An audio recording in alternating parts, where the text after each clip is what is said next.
Hey, what's up, everyone? My name's Zack Olinger. In this podcast series, I talk about relationships. Now, I know, as a man, you may not want to talk about relationships, or you may even tell me that the relationship that you're in is already pretty good. But I'm going to invite you to consider this. Could you be a little bit more fulfilled in the relationship that you have? I would like to have you consider that there may be other ways to kind of see the conflicts that are truly just unnecessary that we all experience in a different light. And if you're open to receiving or just giving me a little bit of your time, then I look forward to my guests and I inspiring you to become a man that can have more freedom, less conflict, and more pleasure in their relationships. Thanks for joining me. Well, hey, everybody. Thank you for joining me on another episode of The Real Zack Olinger. Today, I have Lori Beard on the show, and she's going to be talking to us about her relationship with her spouse and maybe some family issues that may have come up. I'm not sure. Lori, you said that you have 8 children. So if nothing else, I'm sure that's impacted your marriage in some ways. But I'll just turn it over to you, and we'll just kind of let that flow. Thanks, Lori.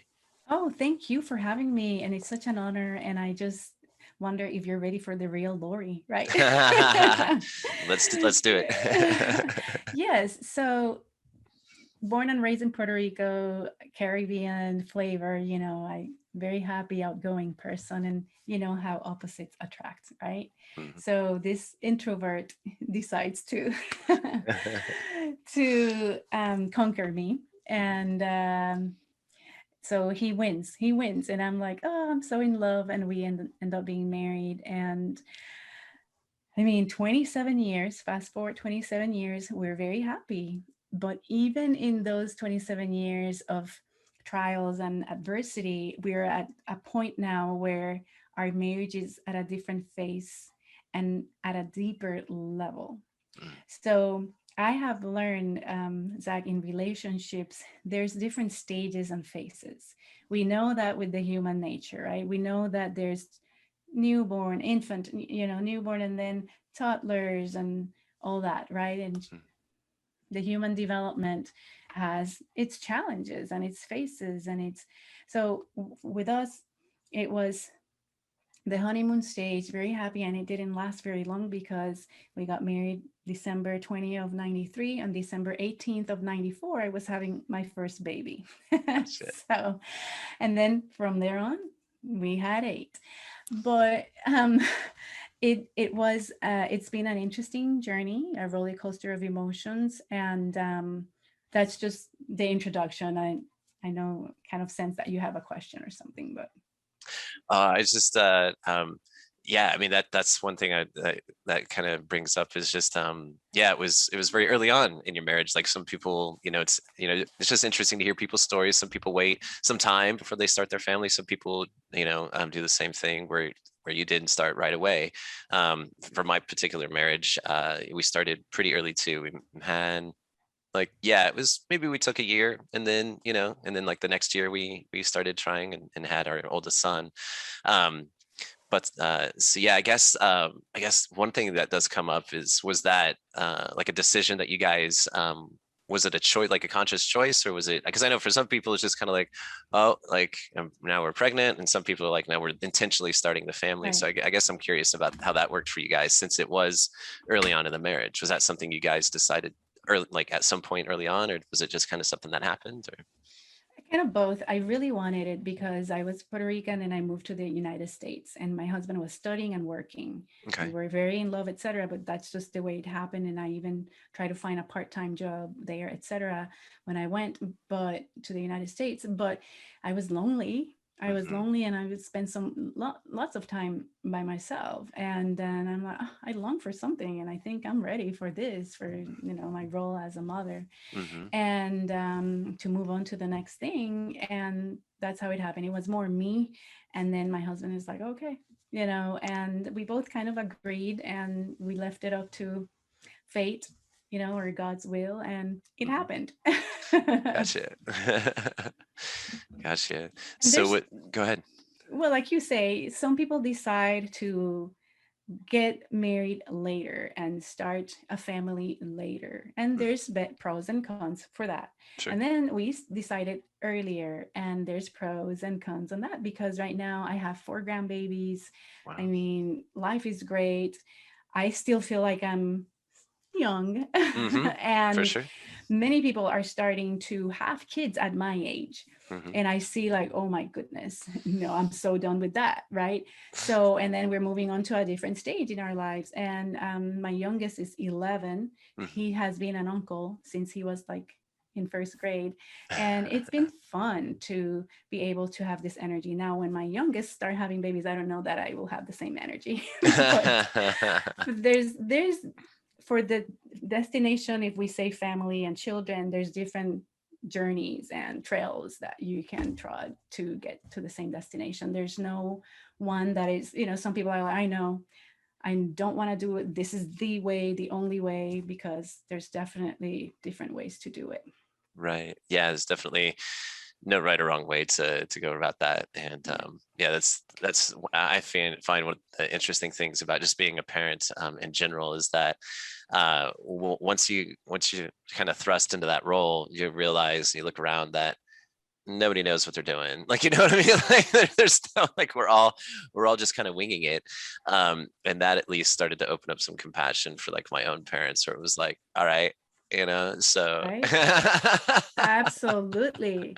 I always say like that. I always say like, poor thing, my oldest. I have apologized so many I know. times because he was my guinea pig. I'm like, Right. he's 26 now. Well, I guess I'm 26 now in my role as a parent, right? Gotcha. Hmm. So I'm like, when he was a toddler, I was a toddler as a mother. You know what I'm saying? Like in that Right. sense. And then he sees the difference. He's an adult now. We have very good, deep conversations. And Hmm. he's seen, poor thing, like the damage I caused him. And Hmm. I have apologized. He's a mom. It's okay. Don't stop apologizing. And he tells me, I see the difference. So Hmm. I'm hoping and I'm grateful that I went through those experiences with him, poor thing. But at the same time, I've decided to work on my flaws to get better as a mom, and my husband too, as parents, to Hmm. do better for the ones that are coming. I think God knew I needed 8 opportunities to make it better. So that's how bad it was. But I think I feel I'm getting there. I'm getting there. And it's a work in progress. For sure. Yeah, definitely. It's a refinement process, like, absolutely. It's never ending. Like, the perfection isn't ideal, but there's no such thing, right? So it just kind of motivates us and inspires us to like keep growing, right? And I guess that raises a question for me too about that as well. So like, when you spoke just now about like working on yourself and like and growing and work and changing, was that something, like, how did that process look for you, and then how did that show up in the context of like your marriage? Like, was your husband along the same path, or was he just kind of letting you do your thing? And yeah, I'm just kind of, that's my first question. Then I have other questions around that, depending on what your answer is. Yeah, and please tell me if I am not getting to the answer. But to answer that, yes, it's a very hard, painful process. I have a client that he did a video review for me, and it was interesting to see his review, because he says that working with me as the life coach that I am, and I do clinical hypnosis with my work, which it goes to the subconscious mind and to the root causes of many issues that we have, behavioral, emotional. He Mhm. said that it's a painful journey. And since he said that, I warn my clients before they work with me. I'm like, it's going to be like a remodeling process. You know how in the Yes. stores or in a hotel it says, pardon our progress? Yes. Things kind of get ugly before they get prettier, because it's part of the reconstruction or remodeling. Well, with me, I mean, it's been that painful in a way that we are carrying, or I was carrying my own baggage from childhood that I was suppressing or never dealt with them. Behaviors that I learned from my upbringing, my adult authorities, voices and patterns and models of patterns of behaviors, etc. So when you are growing up, or when I was growing up, I would say, I'm never going to do that. Like, my dad or my mom or whatever. Mm-hmm. But then it's kind of inevitable that it's part of your programming. Mm-hmm. Mm-hmm. And for me, my journey has been kind of hard and painful. We're a happy family, we're good. Mm-hmm. But reality is that we each have our own baggage, our own suppressed set of emotions and experiences and memories that create us, that program us. And once we realize those things, when we're going through our own experiences in our own nuclear, family nuclear, if I'm saying that right. I had this son that's 26 told me one time I was so mad at him and blah, blah, blah. I'm like, you need help, blah, blah. And what happens when you point your finger, Right. three are pointing at you. He said, Mom, you need help. And I was like, yes, maybe I do. Because what was happening with him, it was an issue that triggered something that happened in my past, in my childhood, that I hadn't dealt with. Mm-hmm. And that wound was still there. It hasn't had this scar, the scab or the scar yet. It was still there, sore, or almost still open. And Mm-hmm. all it took was that little situation or experience for that wound to reopen and for me to start bleeding again. Mm-hmm. And not until I dealt with it, got it all cleaned up, got it maybe even stitched, which is kind of happening now, or it's happened through the years, with my own healing journey. And as I became a professional to help heal others, I needed to heal myself. I was basically my own first client. Mm-hmm. I got help from outsiders that had a better perspective from the outside in. That is on that was part of my journey, which it was very hard, but it's possible for you to realize and be aware once you're conscious about some patterns of behaviors and things that you do. Things get better when you start working on them. Yeah, no, there was a lot there that I could relate to and resonate with. I think it was a great example to show how, in the context of you and your son, right? So that's a different kind of relationship because a lot of people I've interviewed, it's been about their intimate partners, but I definitely wanted to showcase that a lot of this stuff, it impacts all of our relationships. And so, yeah, the inner work and I like the awareness, like becoming aware of our patterns and our stories and the things that we took and shaped from our past, which nobody necessarily knew that we were doing. And we obviously weren't necessarily aware that we were doing at the time, and then it's taking Exactly. that time to be reflective and to be conscious about observing yourself, so that way you can start to become aware and notice those things. And that's definitely I would say the biggest piece of any work. And I call that, I mean, as you just said, it's the work and it's painful and it's not pleasant to see that like your shadowy side and kind of be like, oh, like that's a part of me. And oh, that's how I showed up. And like, oh, that's how that impacted that over there, Right. And it just reminds me of some conversations I've had with my youngest son, who is currently 12.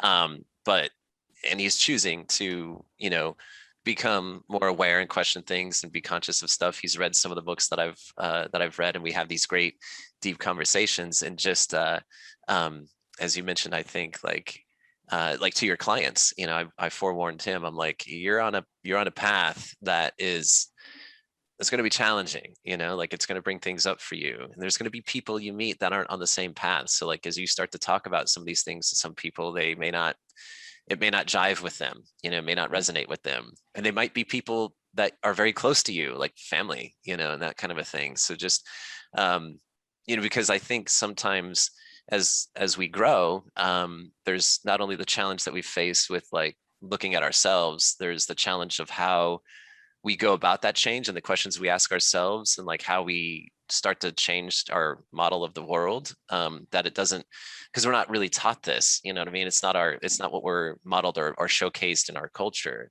to really delve into this and start to take responsibility. I mean, basically what you're saying is you took responsibility for, your own feelings and actions, and like you kind of quit being the victim in some regards for sure. And that's just not that's really not what we're taught, like it's not showcased. So for some that might be alienating and kind of weird, and shift relationships in that regard too, as you're growing, which is part of the reason I asked too, like as you were going through that, and growing that way with your partner, with your husband, was he along the same journey, or was he okay with those types of changes? Because these types of changes can be radical, for like radical shifts. And so it always makes me curious how the partner responds to those kind of things as they occur.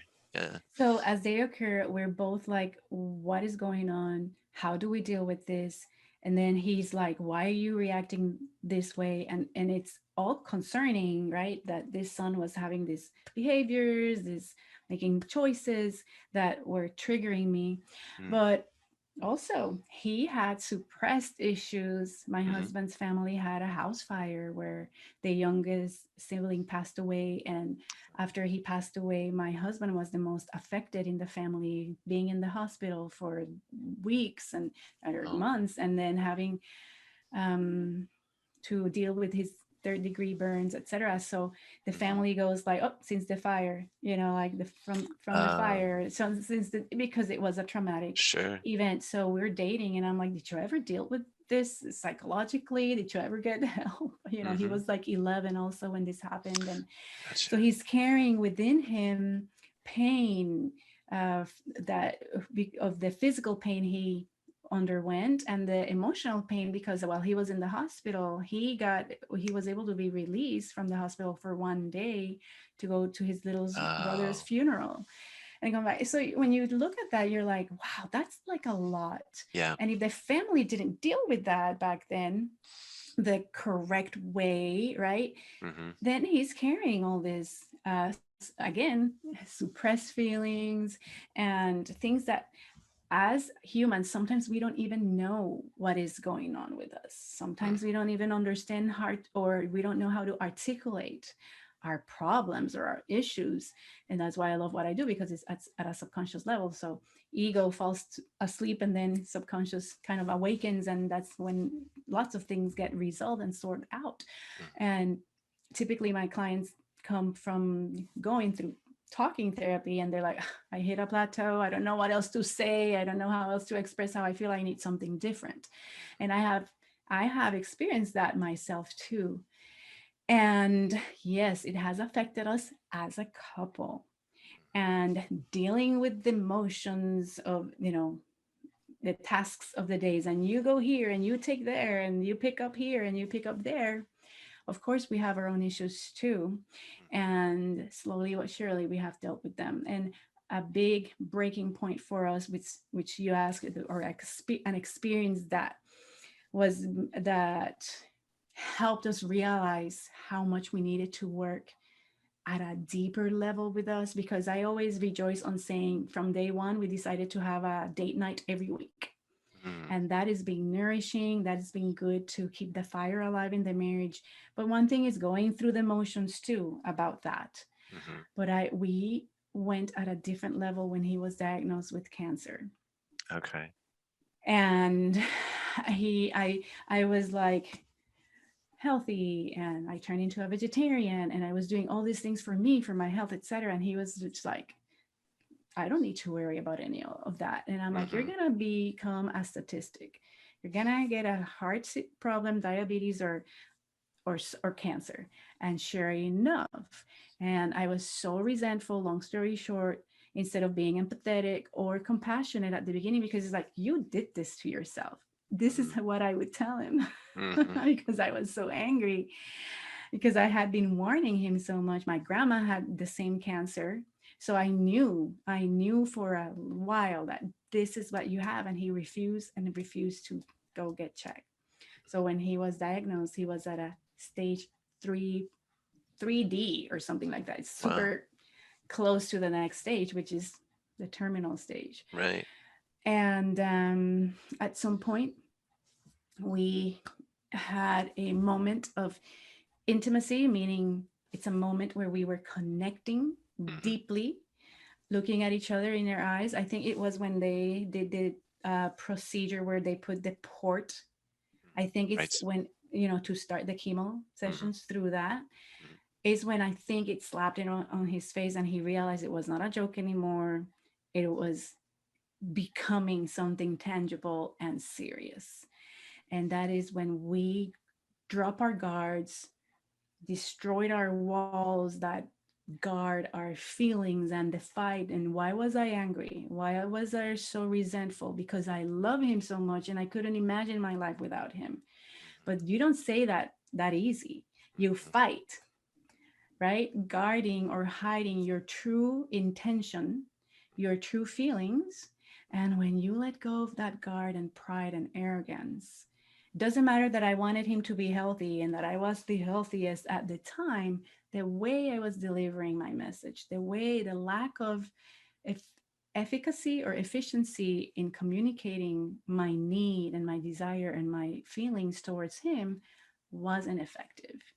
So that's when the battle starts, when you are not vulnerable, when you don't allow for those true intentions and feelings to come out. And that's when it turns into a power struggle. And at that moment, we let all that down. He kind of apologized, like he took ownership of, that's true. You've been so right all along. And it's not a matter of being right or wrong or winning. No, it's a matter of, dude, you've been doing this to yourself. And I've been telling you because I love you. And oh, that changed our relationship for the better. That was like 3-4 years ago. He's doing fine right now. But that's why I say that right now I'm enjoying a new phase in our marriage and us, even as parents. It's a deeper level of relationship, a deeper level of communication and respect. Yeah. No, thank you for sharing that. That's definitely, there's a lot there too, for sure. Because it seems like, and I think a lot of men could probably relate to that, where it's like it takes literally death sometimes before a man will be moved to get to reach that kind of space where he's going to be present, to truly be present with his partner in such a way as to facilitate that kind of intimate connection, that you spoke about, where there are no more walls. There's only seeing the other for, for the love, um, and and I find that very interesting, because it's like you said, it's right at the threshold, like there's an event horizon that could happen and there's no going back, like if he had chosen not to do that, who knows where he'd be right now, right? Okay. But it took that for him to get there, and I think a lot of guys can relate to that, just because I think there's, on the masculine side, for, again, I think it's just because how we're modeled, and I don't agree with it, because it just creates, I feel, unnecessary conflict. Like you said, like there would be this butting of the heads, and like this, but the way that we're kind of indoctrinated and taught as men is to not really know how to connect that way and be present, so that way we can avoid that from the get-go and not have to take something as such magnitude as like, I'm about to die, Serious. like to connect that way. I guess the thing I would lead with that too is, since that point, since that time a few years ago, 3 or 4 years ago, um, how has your relationship been, as far as him being present and like your ability to connect and like the vulnerability and like the hearing you and seeing you and just like that intimacy part, that very deep intimacy part? How has that been since that time? Has it remained, is kind of what I'm going for. Like, has it stayed, that With a awareness? lot of work. Yeah. Okay. With a lot of conscious work from both sides and Okay. even help Gotcha. from additional help, mentorship, Mm-hmm. coaching, therapy, whatever you want to call it, which is Mm-hmm. what I would like to suggest Mm-hmm. your audience. If you're listening to this, please, from a lot of experience, don't suppress your relationships needs, whether that's boss, employee, employee, boss. If you are a business owner, if you are a family leader, patriarch, matriarch, you know, Mm-hmm. it's mother and daughter. With all this that I've been learning, yes, it was started with the children, kind of children, etc. And as it turned out, we could have, done better also as parents. And then it is causing like a domino effect or a ripple effect with the extended family, Mm, like to set boundaries, mhm, to be more effective communicating. Why is it that I'm saying this? What is my message that I want to tell my mother? mhm, What are the boundaries? Like, this is not how you're going to treat me, mm, sister, brother, nephew, niece, and yes, but slowly but surely in our situation with conscious work, we have been able to sustain that. And it's a work in progress, because at 27 years, I can tell you this is where we are, but then we're going to go through another experience, right? Or situation in life, whether that's going to be a health situation, financial situation, whatever it is, right? It was him this time, maybe it will be me next time. And it will be a trial that will test our character and our commitment with each other. And we were having a conversation just between like last night and yesterday morning that covered that. We're like, no, but we're not going to go back there, right? Where we were once upon a time. We're right. moving forward, looking forward to, how do you want it to be? Mhm. And it's important to have these conversations, Yeah. which sometimes, because we're so distracted and busy. Somebody asked me yesterday, how do you make time? You have 8 kids, I have one. How? And I'm like, well, we set up an appointment to talk right now, right? Mhm, If you Because you gave this a priority. mhm, So if you schedule these conversations, these interactions, this quality time together, it is possible. mhm. I absolutely agree with all of that. Where like I've definitely said, like, that's one thing I learned for sure from like my divorce, my marriage, and even just dating before that. It was like, if it's important to you, you'll make time. I mean, like, it's just how it works. I mean, regardless, I mean, that's just how it works. Think of anything that you enjoy to do or that you find yourself doing that's a habit. You'll find that you're committed to it. And because you're committed to it, you've created the time for it. So if it means anything to you, you'll make the time for it. And so, yeah, when it comes to our intimate partnerships or even our relationships, any of the relationships, if the relationships are important, then we'll create the space for them, and the time. And I think it is also, it's not just a quantity thing, it is totally a quality thing, because maybe you've only got 30 or 45 minutes, and that's what you have. But how impactful or how deep or how what's the quality of that time that you've spent. And I think we've all experienced where we've had brief moments of experience in different relationships, doesn't matter which kind of relationship it is, but that 5, 10, 15 minutes, like, we remember that, and it was highly impactful, it was high quality stuff. And so it's not like you spent 3 weeks in Mexico enjoying a vacation or something like that. It doesn't have to be like that. It's just, what's your intention and what's the quality? Yeah, like, where's your focus at? And I think that's another thing too, that I think, as far as men go, is like, when you have that time, and it sounds like your husband does that with you too, like, being present, not being distracted, not being focused, like you're his focus, like the relationship, like whatever it is that needs to be discussed or worked on or shared or just experienced together. It doesn't even have to be anything that you're working on. Just sharing that time and space and being present in the moment is really key, because that's where the quality comes in, for sure. Yeah. Wonderful. So that is so important. And also, Zach, expressing what we want and what we Hmm. need. I had a Hmm. client recently that her main complaint was like, my husband works so much during the week and he sleeps in on Saturday. I don't want to bug him. And I'm like, is that okay with you? No, she was totally in pain. Like, no, I miss him. I miss him. And I said, what is it that you need? If Hmm. you are not getting what you need, I mean, you're being so kind of letting him sleep in during the day. Could he sleep a couple of hours less so that you can do, so it's a matter of tapping into what is it that you're needing from whomever, right? Or not needing or not Hmm. wanting, and being vulnerable, putting those guards down and expressing them. Right. There's the book, The Five Love Languages. Hmm. Hmm. And once you find out your way to you manifest love more, or you find out the way your partner feels loved right? Oh Mm-hmm. my goodness, it makes such a big difference. And you say, oh, that's why she just wants the Gucci purses and the, Right, or right. go shopping all the time. Gifts is Mm-hmm. his or her love language.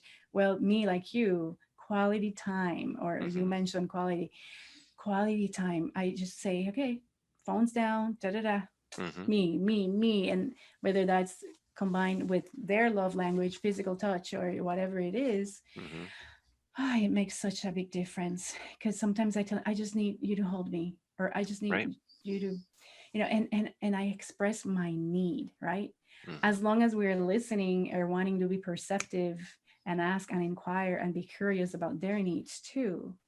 Wow, that that really makes a big difference. And my husband and I are just at a different level. I remember like nursing, pregnant, laundry, cooking. My love language at the time was acts of service, because I was like, oh, if you do the dishes tonight, I will just be Absolutely. so excited, you know. Mm-hmm. So, but it changes also with the Mm-hmm. years and the needs, the circumstances.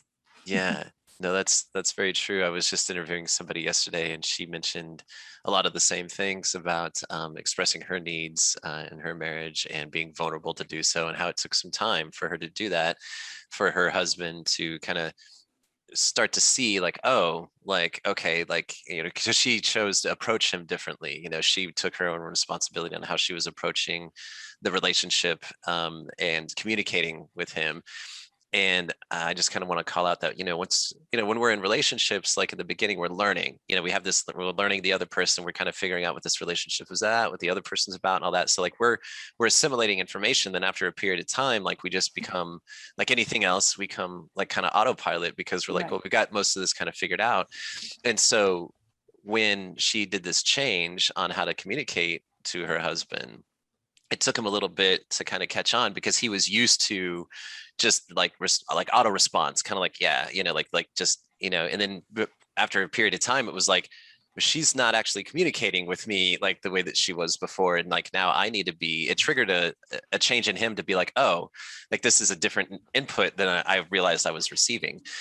So just the vulnerability piece and being persistent, like with the choice of like, expressing yourself that way. Because I think it is important, because I know that I've experienced that too, where just because you've made a change doesn't mean like it's going to be immediate that the other Right. person knows or receives, or for you to get the response that you're looking for. But yeah, so it's all about both sides being willing to be, like you said, vulnerable and receptive. Like there's the piece of like letting your guard down and the other person receiving that vulnerability and deciding to like understand and work with that, and not, because there's going to be an auto response probably for a little bit of time, and that can happen on both sides of the equation. um, so I just find that an interesting piece that you mentioned as well. It seems to be like something that I think we can all probably relate to. It's not just a one-off for her. It seems to be something that we can all say that, yeah, if I were to be honest with myself, like I've had some auto responses, like yeah. And I want to mention too, all that I agree with all that, Zach. And I guarantee you that if you are always, like I said, pointing the finger and three are pointing you. So I Mm, guarantee you that if the other person, you said, hey, it's both working together. mhm, But if it happens that the other person is oblivious, he's like, in their mhm, own world, they or she or he don't want to change. right. I guarantee you, when you start doing that on your own, by yourself, for yourself, because you value yourself, you know and understand the importance of investing in you and changing, making those changes. Mhm, Again, that domino effect, that ripple effect is going to happen, because either they're not going to trigger you as bad because now you have a better understanding of yourself, mhm, or you're not going to take things as personal, or it's going to be fine. I'm going to just give that to them, to him or her, because it's not my burden to carry. mhm. I know who I am. So when you start working on yourself, it becomes better, even if it's just one-sided and you're like, not fair, he needs to also, she needs Exactly. to do, you know what, it's okay, but you cannot control what you cannot control, right? Right. You cannot control the other individual, the other person. Of course that will be ideal, of course Sure. that's what happened with us. in some ways, sometimes I think he's like ahead of me in some things, and I'm like still playing catching up. Or in some ways and some things I have figured out and worked on myself. In other things, faster, or I'm at a faster pace than him. Mhm. But then that's the thing. That's why, like I said at the beginning, opposites attract. We're very different. It will be so boring. He was saying yesterday, you just don't want us to have like hard conversations, or you like hard conversation, like the controversial, confrontation, because I'm kind of confrontational. Sure. And I'm like, honey, it's okay. It will be so boring if we agree in everything, and it will be like, oh, peaches and cream all the time. From the Caribbean, I like my food with flavor, not hot, but with flavor. Right. And I'm like, I don't want a bland relationship. I still want us to disagree and agree to Mhm. disagree if we need to, in Mhm. a very cordial and peaceful way. Right. Understanding, okay, your boundaries or where you are. And I want you to understand my view. And from those differences, oh my goodness, I think we are able to build an empire, Mhm. when we understand the importance of those differences that can make us a whole, because we complete each other. Right. Yeah. There's a few things in that too, for sure. About when we take responsibility for ourselves and we change ourselves, because it's true the partner may not reciprocate, and that's okay, because that's really what it comes down to is we can only control ourselves. We're only responsible for that. That's the only thing we can actually do anything with. And that in and of itself will start to shape our reality and our experiences, for sure.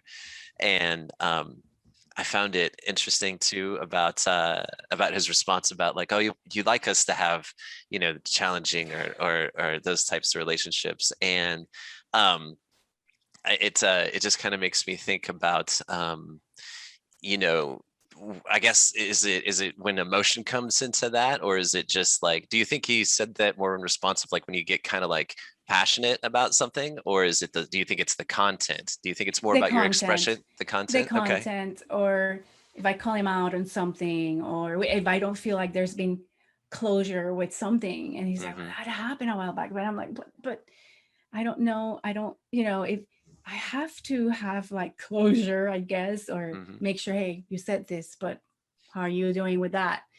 Checking in to, Mm-hmm. and I think he gets kind of defensive, and he's doing so good, and he's been Mm-hmm. working a lot with that and all that.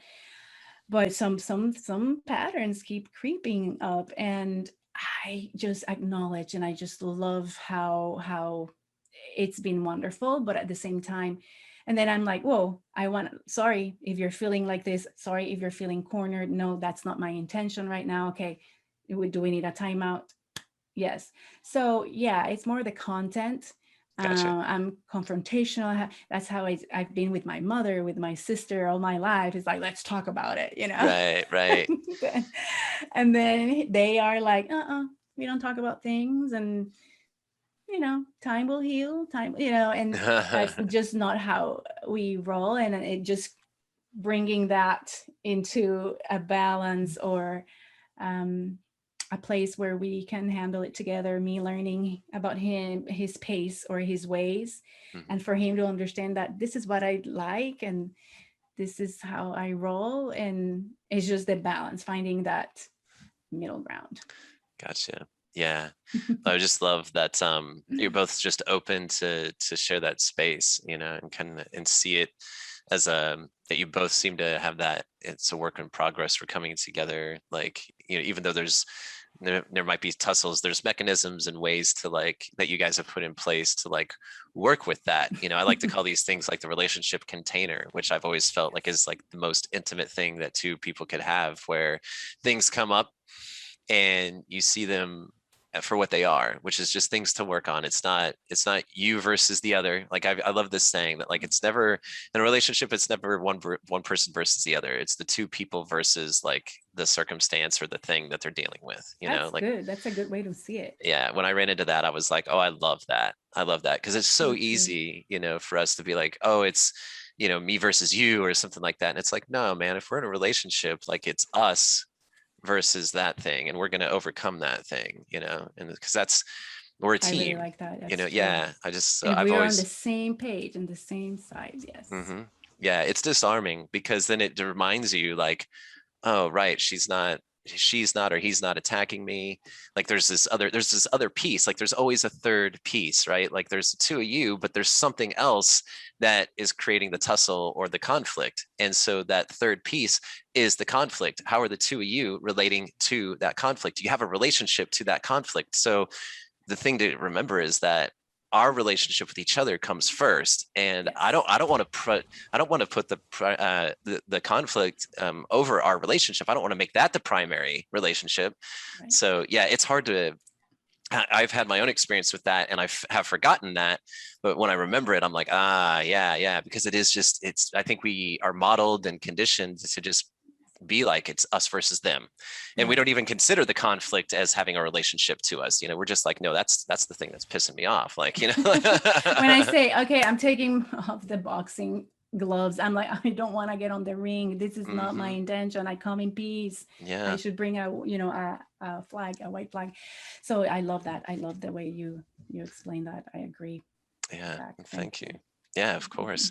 No, say I just really I just love that. I love hearing when people have that type of respect for each other, and kind of mechanisms and kind of view for each other to just kind of see that, you know, and work with that, because I think it's highly important. You know, if you don't have a container within the relationship, then it's kind of an open battlefield with and I've just experienced stuff like that, and there's not a lot of healing that can happen in there. You know, it's just a lot of conflict and wounds on both sides, and you're not really seeing people for, you're not seeing the situation as it is, you know, like where love would come from. Yeah, it's more about just triggers and wounds. Yeah, Absolutely.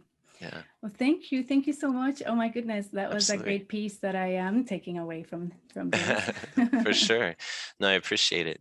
Well, I guess we can kind of wrap it up here for you. Do you have any social media or websites or anything that people can reach you at or find you? Absolutely. Steadfast-forward.com. Lori Beard also in LinkedIn and Instagram and Facebook is where I'm more active. On Facebook, Lori Beard, like facial hair, literally. And I will be happy to say hello or answer any questions. But thank you so much for having me, Zach. Awesome. Well, thanks for being a guest, Lori. I really, really appreciate it. It was a great chat.